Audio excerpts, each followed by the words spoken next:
দেখুন, আমি প্রথমেই ধন্যবাদ জানাবো মেয়র সাহেবকে।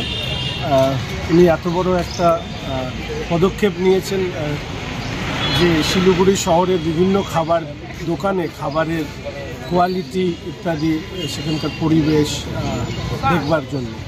তবে আমি একটা অনুরোধও মেয়র সাহেবকে করতে চাই যে এই পরিবেশ তৈরি করা বা কর্পোরেশনের পদক্ষেপ নেওয়া যে কারণে শুরু হয়েছে সেটি হচ্ছে যে আমি দেখলাম সোশ্যাল মিডিয়া এবং অন্যান্য খবরে যে একটি মেয়ে বিরিয়ানির দোকানে মাংসের মধ্যে মনে হয় পোকা খুঁজে পেয়েছে, এবং সেটা যখন সোশ্যাল মিডিয়াতে বা অন্যান্য জায়গায় প্রকাশ হয়েছে তারপরে পৌর কর্পোরেশনের ঘুম ভেঙেছে। এখন পৌর কর্পোরেশনের যিনি ঘুম ভাঙিয়েছেন, আমি শুধু একটাই অনুরোধ মেয়র সাহেবের কাছে করব যে তিনি যেন ওই মেয়েটিকে পৌর কর্পোরেশনের পক্ষ থেকে পৌরশ্রী ব্র্যাকেটে খাদ্য পোকা খুঁজে পাওয়ার জন্য এই ধরনের কোনো কিছু একটা ওনাকে দেওয়া দরকার।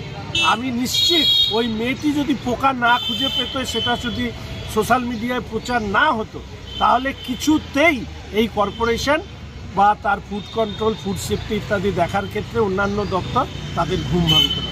তাই এটা আমার মেয়র সাহেবের কাছে একটা ছোট্ট অনুরোধ। আমি জানি বিবেচক মেয়র সাহেব তিনি এটা রাখবেন।